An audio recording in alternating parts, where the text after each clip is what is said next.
Vamos a pasar al último tema de este bloque. El siguiente tema está a cargo del doctor Hernán Cristerna Tarraza. Él es médico pediatra e infectólogo egresado del Instituto Nacional de Pediatría. Él es parte del Comité de Infecciones Asociadas a la Atención en Salud del Instituto y también está a cargo de la Clínica de Tuberculosis en el Instituto Nacional de Pediatría. Este, si quiere compartir su pantalla, doctor, para comenzar el tema. Listo, muchísimas gracias, Eliel. Buenas noches a todos. Pues ya para terminar este primer bloque de infecciones bacterianas, vamos a hablar de un tema que, si les soy honesto, me ha costado mucho más trabajo poder meter en 15 minutos que poder hacer una presentación de 200 diapositivas. Entonces, literalmente vamos a hablar de las highlights en tuberculosis en pediatría. Entonces, sin más preámbulo, solamente declaro que no hay ningún conflicto de interés. Entonces, vamos a hablar puntualmente cada cosa: epidemiología, microbiología, la transmisión y fisiopatogenia. ¿Cuáles son los datos clínicos más importantes para el diagnóstico de tuberculosis? ¿Cómo se hace el abordaje diagnóstico tanto para infección como para enfermedad? Y finalmente, ¿cuáles son los esquemas actuales de tratamiento? Entonces, Epidemiología Mundial salió en noviembre de 2023 el reporte global de tuberculosis, que es el reporte que normalmente hace la Organización Mundial de la Salud. En cuanto a los casos mundiales, se vio siempre, hay que entender que desde el 2017-2018 había ido en descenso el número de casos. Sin embargo, en el 2020 hay una escotadora muy importante del número de casos detectados de tuberculosis, y no porque hayamos alcanzado este hito, ¿no? Sino porque en el 2020 pues tuvimos una menor detección de estos casos y tenemos un rebrote y un repunte de casos de tuberculosis que me imagino que varios de ustedes ya han estado notando en sus centros y en sus áreas. Los casos totales estimados, para enfocar los puntos importantes de esta gráfica o de esta tabla, es que tenemos aproximadamente 10.600.000 casos a nivel mundial, de los cuales aproximadamente en el área de las Américas tenemos 325.000. Somos un área aparentemente de baja endemicidad, o de mediana endemicidad, al menos para decirlo de forma correcta. Sin embargo, hay que entender que en las Américas la mayor población de todas las Américas es Estados Unidos y Canadá en una menor proporción. Entonces disminuyen la tasa o diluyen la tasa, dado que es por cada 100.000 habitantes. Entonces, si nos vamos a otros países de las Américas, por ejemplo Bolivia, por ejemplo Perú, por ejemplo Brasil, Haití y otros países, incluido México, aunque nosotros estamos en un punto intermedio, sí tenemos una incidencia pues mucho más importante. No somos evidentemente el África subsahariana, no somos evidentemente Europa, perdón, el sudeste asiático, con más de 250 casos por cada 100.000 habitantes, pero a resaltar en las Américas es sobre todo que hay un cambio muy importante en la incidencia de la tuberculosis, sobre todo a partir del 2020-2022, donde tenemos un aumento significativo de estos casos. Los casos estimados menores de 15 años de edad a nivel mundial es 12%, redondeado. Pero vean, aquí me llama mucho la atención cómo en las Américas solo somos 5.8%. No quiere decir que estemos mucho mejor que otros lugares. Es evidente que no los estamos diagnosticando, y es por eso que queremos hacer estos highlights, que busquemos estos pacientes con tuberculosis, que los diagnostiquemos, que los reportemos para poder hacer cercos epidemiológicos y dar tratamiento dirigido. Y por último, en esta tabla, súper importante, la tasa de éxito de tratamiento y el cambio de mortalidad. La tasa de éxito de tratamiento a nivel global es cercana al 88-90%. Hay algunos países que reportan 92-95%. En las Américas es mucho menor, y ahorita que veamos México, vamos a ver que justamente esta tasa de éxito de tratamiento es mucho menor a lo que esperaríamos en otros lugares. Entonces, epidemiológicamente en México, y aquí mucho cuidado porque van a decir, es que los datos son contradictorios. Sí y no, porque una cosa es lo que reporta la Dirección General de Epidemiología y la otra cosa que lo que reporta la Organización Mundial de la Salud. Y sí son discordantes estos datos. ¿Por qué? Porque la Organización Mundial de la Salud va al estimado y la Dirección General de Epidemiología va al número exacto, ¿no? Entonces, si nos vamos a la Dirección General de Epidemiología, lo que reportan estas, aproximadamente van a ser 30.000, 25.000 casos, pero la OMS estima hasta 36.000 o un poco más. Entonces, siendo muy específicos, vean otra vez. Casos menores de 15 años de edad, 4.7%. No puede ser posible que tengamos 3 veces menos prácticamente que el resto del mundo. No las estamos diagnosticando, y es por eso que tenemos que hacer la búsqueda dirigida en estos casos. La tasa de incidencia de tuberculosis por 100.000 habitantes, 28, 25, 24, vamos para arriba. Y se espera que en el 2023 todavía sea más alto. Y vean, sobre todo lo que les comentaba, la tasa de éxito de tratamiento, estamos casi 20% más abajo de lo que está en otros países y otras regiones del mundo. Y esto es preocupante porque en muchas ocasiones tiene mucho que ver con el apego al tratamiento y con la falla a la terapia observada o a la terapia dirigida. El contacto de personas con tuberculosis en tratamiento preventivo también es paupérrimo. A nivel mundial se estima que estamos entre un 30 y 40% y nosotros en México no llegamos ni al 10% de estos. Y esto es fundamental porque tenemos que diagnosticar a los contactos y dar tratamientos, sobre todo a los contactos de riesgo. Entonces, para hablar de los highlights epidemiológicos, el dato puntual es de 10 a 12% de estas tuberculosis son menores de 15 años de edad. 1 de cada 4 personas en el mundo tiene infección por tuberculosis, pero más del 90% no van a desarrollar enfermedad. Los países se dividen en carga de la enfermedad, como comentaba previamente, alta, más de 100 casos por 100,000. Estamos hablando de países, sobre todo la mayor parte del África subsahariana, Sudáfrica, Zimbabue, Kenia, Eswatini, Lesoto, que vuelve a ser el país con mayor incidencia a nivel mundial, o el sudeste asiático, Filipinas, la India misma, etcétera, etcétera, ¿no? Tailandia, etcétera. Los de mediana, estamos algunos países, o bueno, prácticamente la mayor parte de Latinoamérica y varios países de Europa del Este, lo que antes comprendría, era parte de la Unión Soviética, ¿no? Kazajstán, Uzbekistán, por aquí están, no, no es cierto, bueno, todos estos están, claro que son también parte de esta Unión Soviética previa. Y finalmente los de baja incidencia o de baja endemicidad, menos de 10 casos por 100,000. Estamos hablando de prácticamente todos los países desarrollados, Estados Unidos que tiene 2.8, Australia que tiene 2.5 y la mayor parte de Europa del Oeste o la Europa Occidental. Pues por ejemplo, Francia, Reino Unido, España, etcétera, etcétera. Muy bien, ahora hablemos de microbiología, datos puntuales.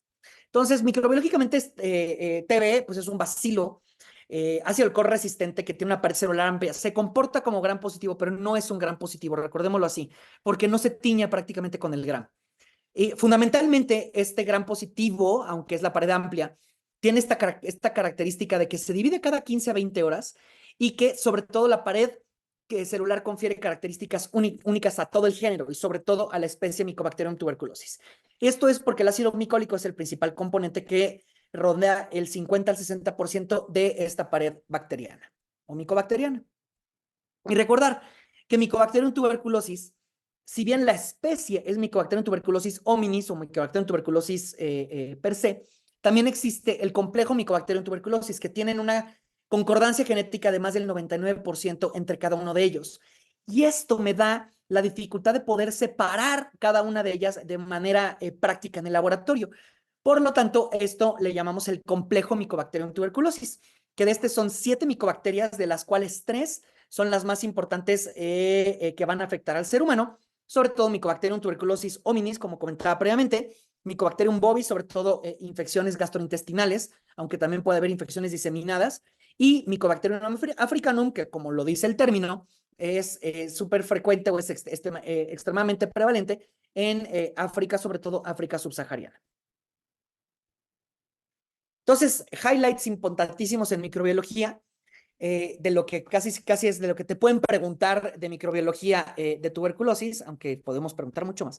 Pero bueno, significativamente recordar que los grupos de Runyon ya no se utilizan actualmente, pero es clásico decir que Mycobacterium tuberculosis es una micobacteria de crecimiento lento, no fotocromógena. Esto de lento lo dejamos entre paréntesis porque actualmente con las nuevas técnicas de diagnóstico, sobre todo los cultivos, por ejemplo, los cultivos líquidos como el MIGIT, nos va a dar un crecimiento no tan lento. A veces tenemos crecimientos en 5 a 7 días, pero sin embargo, clásicamente se describe como una micobacteria de crecimiento lento por este hecho, ¿vale? Múltiples factores de virulencia y de evasión del sistema inmunológico. Esto es fundamental.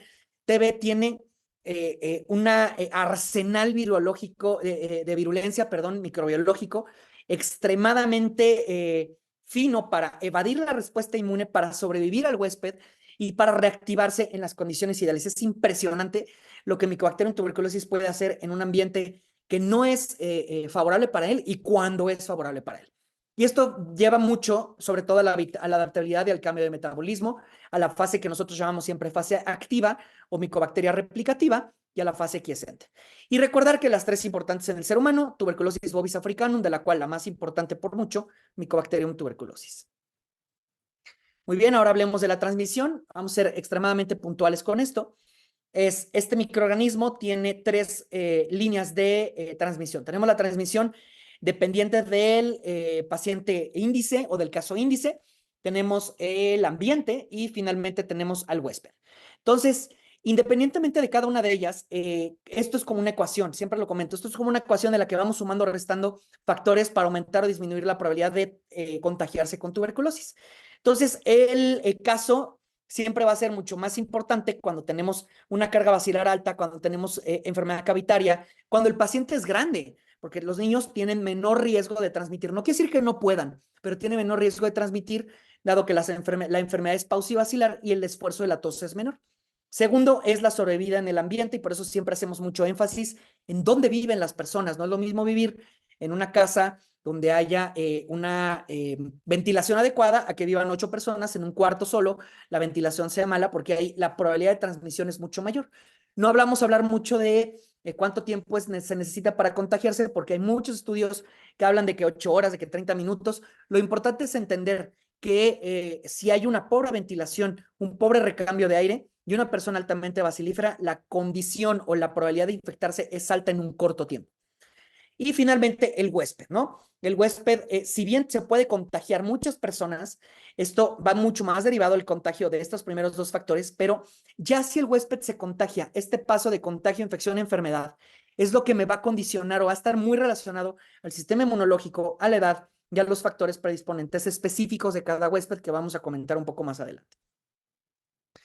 Fisiopatogénicamente, si quieren tomar una radiografía, perdón, una fotografía a esta imagen, si no, este es un artículo hermoso que salió el año pasado donde concreta muy puntualmente cuáles son los métodos de transmisión y de fisiopatogenia. Vamos a hablar rápidamente como después de que yo inhalo a la micobacteria, recordar que tengo una línea doble de respuesta inmunológica, que tengo una respuesta inmunológica adecuada o una inadecuada.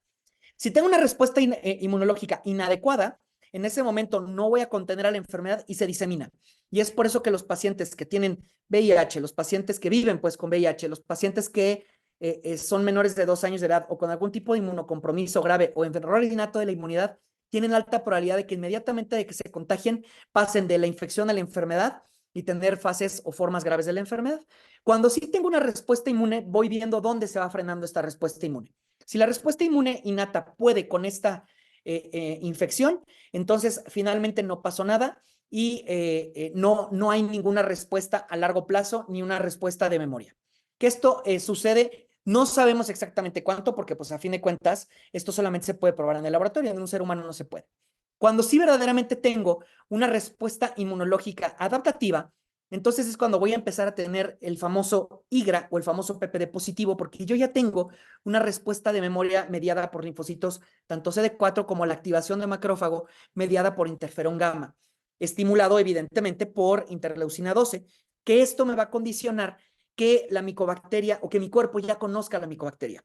Y esto, a la larga, sobre todo en pacientes que pueden contener la enfermedad, que es la mayoría de la población, van a formar el famoso granuloma. Cuando ese granuloma se calcifica, quiere decir que prácticamente la infección se eliminó. Es difícil tener un granuloma calcificado y tener enfermedad. No siendo así un granuloma o un nódulo que no esté calcificado, porque ahí me habla que es altamente probable que todavía haya micobacterias replicativas. Y finalmente, cuando este granuloma se contiene, cuando nuestro sistema inmunológico tiene esta capacidad de contenerse, se va a formar el granuloma calcificante, pero por alguna situación, ya sea una diabetes mal controlada a largo plazo, un paciente con que inicie tratamiento inmunosupresor, etcétera, se rompe este granuloma y entonces tenemos ya las fases de la tuberculosis que se conoce hasta cierto grado como tuberculosis postprimaria o una tuberculosis del adulto, que es la que genera los cavernas, la que genera derrame pleural por estar cerca de la pleura y otras formas que son características del adulto. Entonces, highlights en transmisión y fisiopatogenia. Tenemos estas tres situaciones, acuérdense, el ambiente, el transmisor y el huésped. Y finalmente, una respuesta inmune innata y adaptativa que requiere sobre todo una fagocitosis completa o favorable, TNF-alfa que esté funcional, por eso el uso de infliximab, etanercept y otros inhibidores de TNF-alfa aumentan hasta de 9 a 25 veces más el riesgo de tener enfermedad por tuberculosis y también defectos o problemas en la interleucina 12, interferón gamma o el mismo enfermedad por HIV, o pacientes que viven con HIV y sobre todo SIDA. Ya cuando tienen SIDA, más de 100 veces de riesgo de tener tuberculosis y sobre todo tuberculosis diseminada. La prevención de esta infección de enfermedad por inmunocompromiso y recordar que más del 90% de los pacientes que tienen enfermedad por tuberculosis la desarrollan en los primeros 2 años del contacto.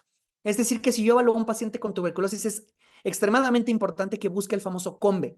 ¿Por qué? Porque más del 90% de estos pacientes, si tienen el COMBE afirmado, porque es algo que interrogamos, van a estar en estos 2 años del contagio. Veo que aquí en la pregunta hay una pregunta rápida de qué tan frecuente es que la tuberculosis cutánea transmita. Si es cutánea única, es difícil, pero si hay supuración, como por ejemplo una escrófula o por ejemplo una herida supurativa, sí puede aerolizar esta secreción o pues esta necrosis gaseosa, esta secreción puede aerolizar y tiene la capacidad de transmitir la enfermedad. Así es. Muy bien, y ya para hablar del cuadro clínico muy puntual también, esto es lo que estábamos hablando de este paso de una respuesta inmune innata adquirida, la respuesta adquirida, sobre todo vamos a tener PPD gram positivo, pero todo lo demás negativo, y después tengo la infección por tuberculosis, antes llamada tuberculosis latente, en la que sí debo de dar tratamiento preventivo. Si se dan cuenta esto, por eso me gusta mucho esta imagen de una revisión de Lancet, en el que ambas son iguales tanto la infección eliminada como la infección latente. Sin embargo, en la latente, pues claro que tengo que darle valor o tengo que dar más prioridad a esta infección por tuberculosis porque debo de evitar que pase a una tuberculosis subclínica o una tuberculosis activa, que es lo que vamos a ver ahorita, o enfermedad por tuberculosis, que es el término actual. El cuadro clínico es una tabla hermosa que viene en el libro de tuberculosis del niño y de la docente del doctor Stark y del doctor Peter Donald, que me va diciendo justamente cuáles son las fases o los estadios en donde tengo contacto y voy pasando desde una persona que no tiene manifestaciones hasta manifestaciones graves. Y esta es la exposición o contacto a tuberculosis donde la elimino. La infección, insisto, esto con el término viejo, latente, ahora llamada infección por tuberculosis, donde tengo PPD gram positivo, pero prácticamente no tengo ni detección de la micobacteria ni alteraciones en la radiografía. Ya cuando tengo la tuberculosis subclínica, donde ya tengo bacterias replicativas, sin embargo la infección está contenida, ya empiezo a ver sobre todo alteraciones en la radiografía y esto es donde por eso es parte fundamental del abordaje diagnóstico tomar radiografías. Usualmente los cultivos son negativos, pero pueden ser positivos y hay que buscarlo. Y en la tuberculosis no grave es donde tengo datos clínicos de una tuberculosis leve moderada, ya donde tengo tanto alteraciones en las linfadenopatías y otras hallazgos como consolidación o derrame pleural. Y aquí sí es frecuente que tengamos síntomas, los clásicos, tos, fiebre, pérdida de peso y sobre todo positividad de los cultivos, que va de 10 a 30%. Y en la grave, pero aquí muy cuidado, porque esta es la tuberculosis intratorácica, no estoy hablando de la diseminada, porque en la diseminada baja el riesgo, la probabilidad de detección de cultivos. ¿Por qué? Porque esta enfermedad está diseminada. Y finalmente, la grave, pues tengo positividad de cultivos mucho más importante. Este es el espectro, como les digo, el continuum de la tuberculosis, donde va desde que no tengo ningún dato, solamente el hallazgo de IgG-PPD positivo, hasta ya detección en la baciloscopía, porque este paciente es altamente bacilífero, porque la enfermedad está muy avanzada. Un poquito más adelante vamos a ver los límites de detección para el diagnóstico de la tuberculosis. Estos son una tabla, les dejo aquí la tabla, vamos a hablar nada más en específico de la sensibilidad y especificidad de varios síntomas. Este estudio del doctor Ben Murray es muy, muy bonito y nos habla cómo la sensibilidad y la especificidad de prácticamente todos los signos y síntomas de la tuberculosis no son buenas. Si bien, claro, que con una tuberculosis va a tener tos y fiebre y fatiga, que son de los síntomas más importantes, cuando yo combino tanto la tos y la fiebre, que la fiebre es altamente específica, entonces aumenta un poco más las probabilidades de tener tuberculosis dirigido cuando tengo tos y fiebre al menos de 2 o más semanas de evolución. Mientras más tiempo de evolución tengo, pierdo sensibilidad, pero aumento especificidad. Y finalmente, y no menos importante, recordar que cuando tengo más variables o combinación de estas variables, la sensibilidad es mucho mayor y la especificidad es mucho mayor. Por eso es importante hacer un interrogatorio dirigido de los 4 síntomas cardinales de la tuberculosis intrapleural en pacientes pediátricos, que son tos, fiebre, pérdida de peso y la sudoración nocturna. Un dato puntual aquí es la hemoptisis. La hemoptisis es muy poco frecuente y un estudio que hizo el doctor Napoleón González Saldaña del Instituto Nacional de Pediatría habla prácticamente de lo mismo. Menos del 5% de los pacientes tienen hemoptisis, sobre todo los menores de 12 años de edad. Pero cuando ya vamos a los adolescentes, empieza a aumentar significativamente la hemoptisis.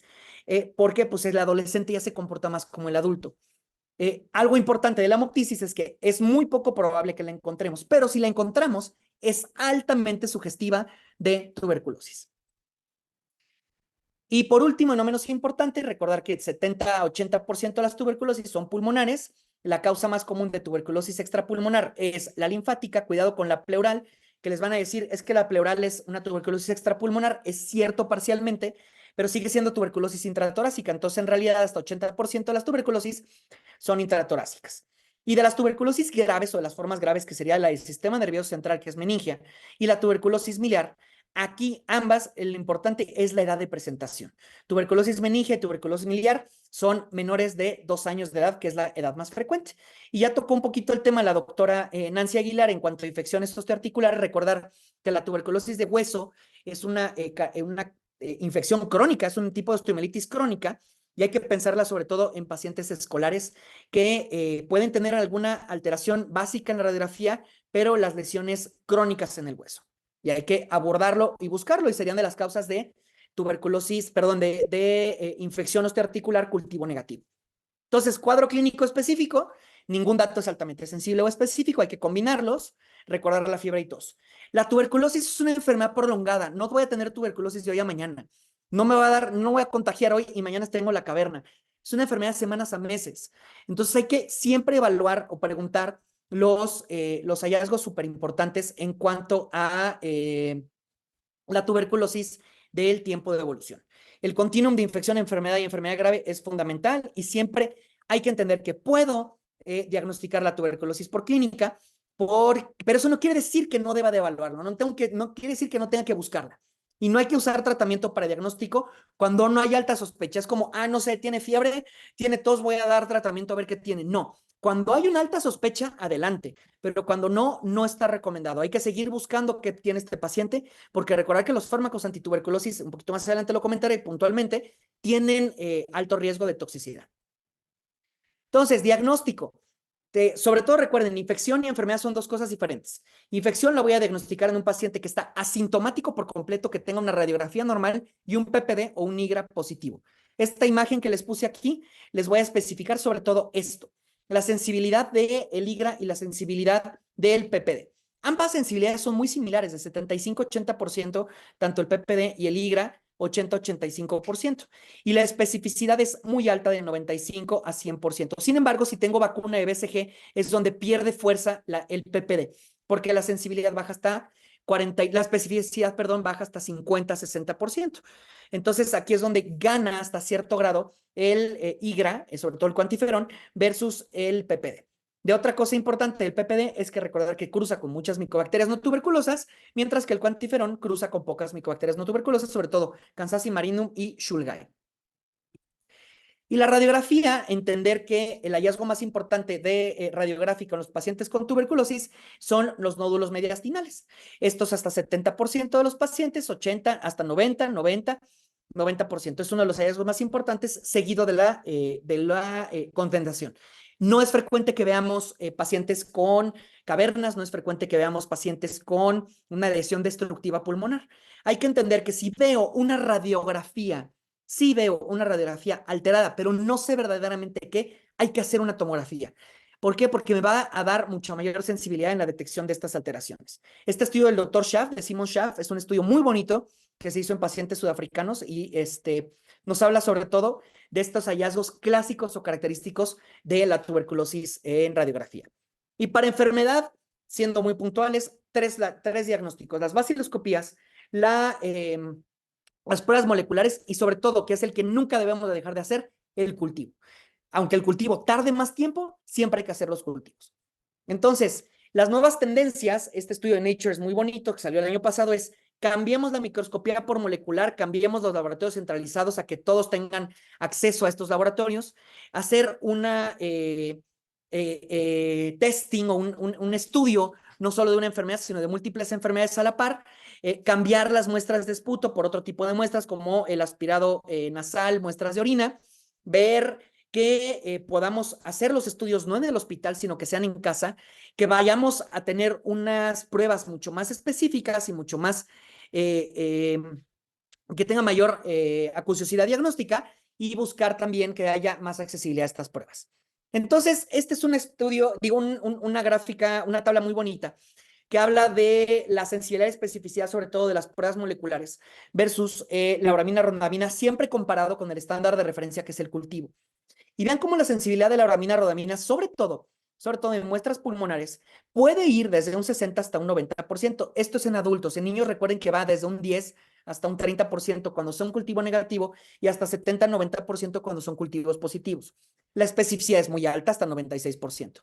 El GeneXpert Ultra llega a ser hasta 88-90% porque me detecta hasta 16 bacilos, mientras que una baciloscopía me detecta hasta 10,000 bacilos. Y esto, pues evidentemente cambia la sensibilidad, dado que tengo que tener una enfermedad o más avanzada o más destructiva para poder diagnosticarlo con baciloscopía. Y finalmente, en las muestras extrapulmonares, no escatimar que no es que no sea útil, es que si me sale negativo una baciloscopía, no me va a servir como para decir que no lo tengo. Si me sale positivo, es altamente sugestivo. Eso es lo importante en la baciloscopía. Y el ultra o el expert, que es una prueba molecular, las dos ganancias que tengo es que me dan en 2 horas el diagnóstico. Si sale positivo, ya tengo confirmación de que sea Mycobacterium tuberculosis complex y me da sensibilidad o resistencia a rifampicina en un 90-95% de los casos. Por eso siempre hay que pedir el GeneXpert. Si no lo tienen disponible, busquen quién se los puede hacer, porque es una prueba rápida y altamente sensible. Y estas son las recomendaciones de la Organización Mundial de la Salud en combinación con este estudio del Pediatric Infectious Diseases, en el que nos dice cuáles son los estudios que tenemos que hacer para diagnosticar la tuberculosis.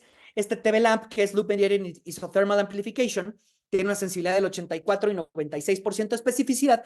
Y esto es importantísimo porque me ayuda, es un estudio o un equipo básico. Estamos tratando de ver si aquí en México podemos conseguir este método diagnóstico.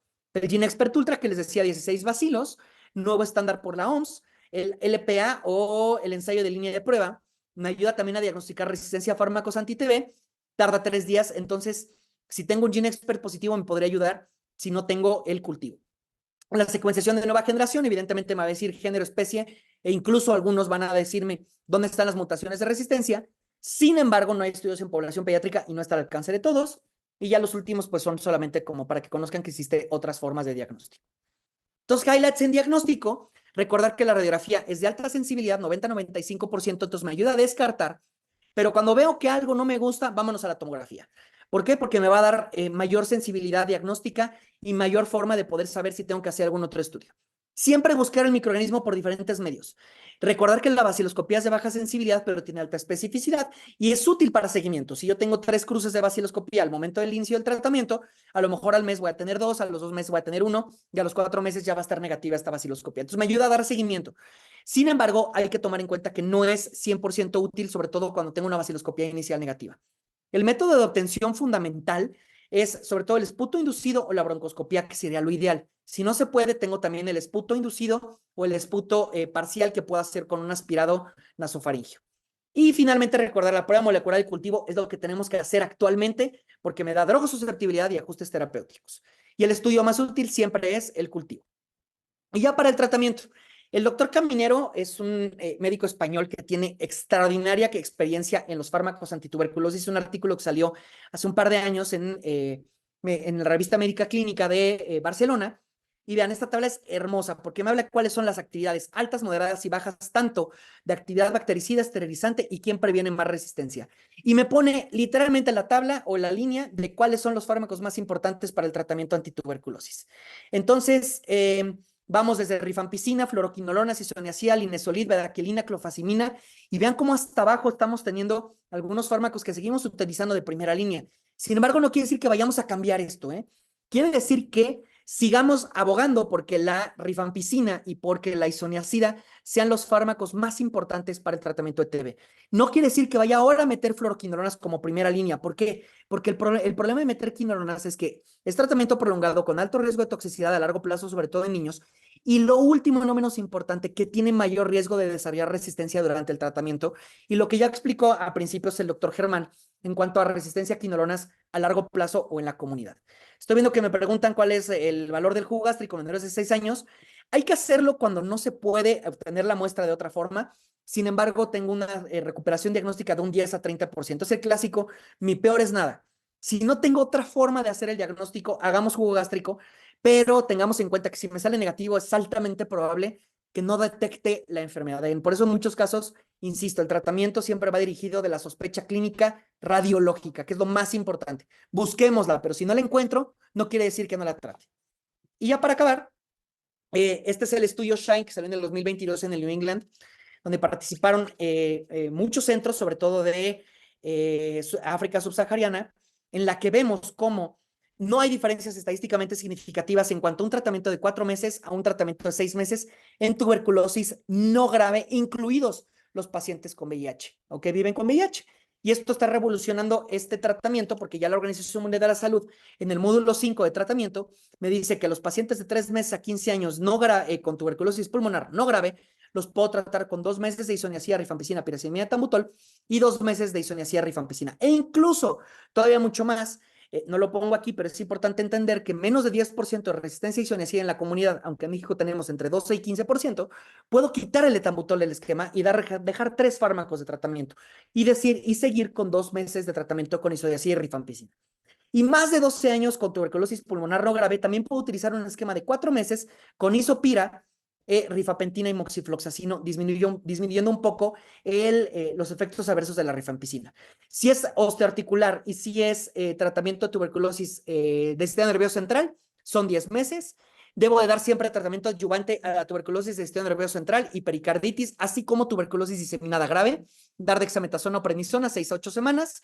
Cuando tengo monoresistencia isoniazida, puedo utilizar rifapiracinamida, tambutol y levofloxacino, como vieron, es el segundo fármaco más importante. Y recordar que la fase de mantenimiento, aunque nuestra norma diga que es 3 veces a la semana, ya vamos a cambiar esa norma, ya cambiamos la guía, esperamos que ya salga publicada a finales de enero, donde viene que el tratamiento es diario, porque disminuyo el riesgo de recaída, porque puede ser hasta 3 veces más si lo doy intermitentemente, así lo doy diario.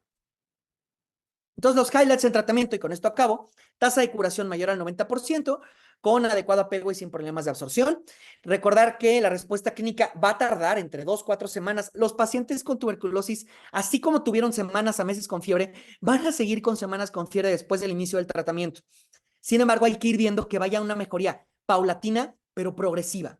¿Ok? Entonces hay que ir viendo que vayan mejorando, recuperan el apetito, recuperan el ánimo, dejan de tener fiebre, empiezan a ganar peso. Hay que reevaluar siempre después de 2 a 4 meses, sobre todo que es el tiempo esperado que damos de ventana, en el que ya vayan los pacientes mejor, que tengan menos fiebre, que tengan mejor ánimo. Siempre cuidar las interacciones farmacológicas, sobre todo recordar esta interacción TB-VIH.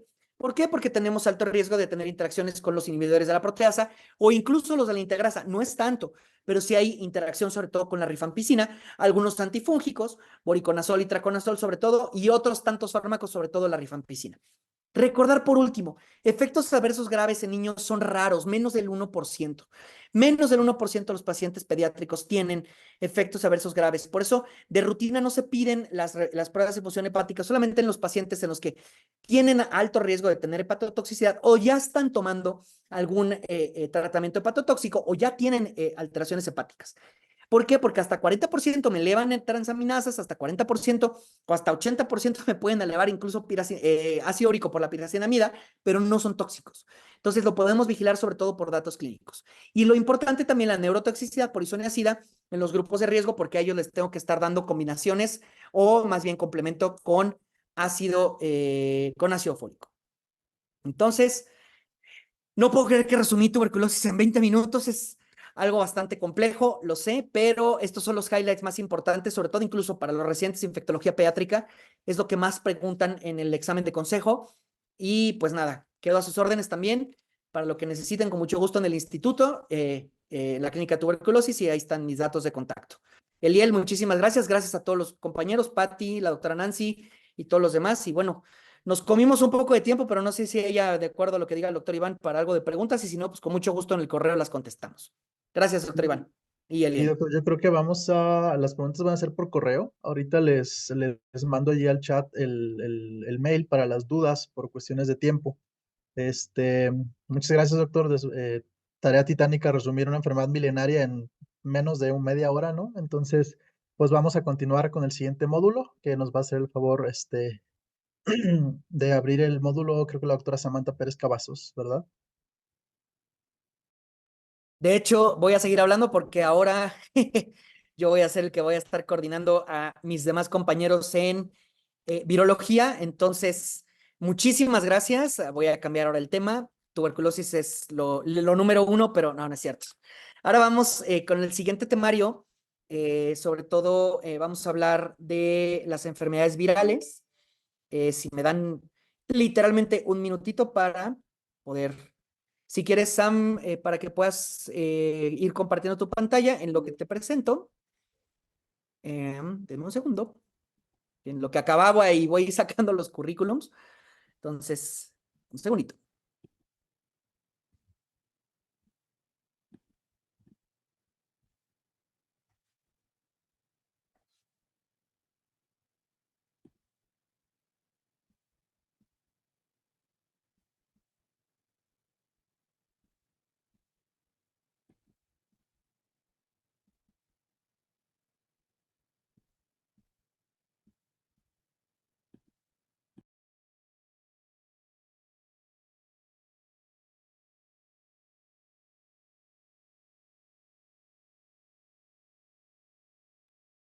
Listo, ya lo tengo a la mano.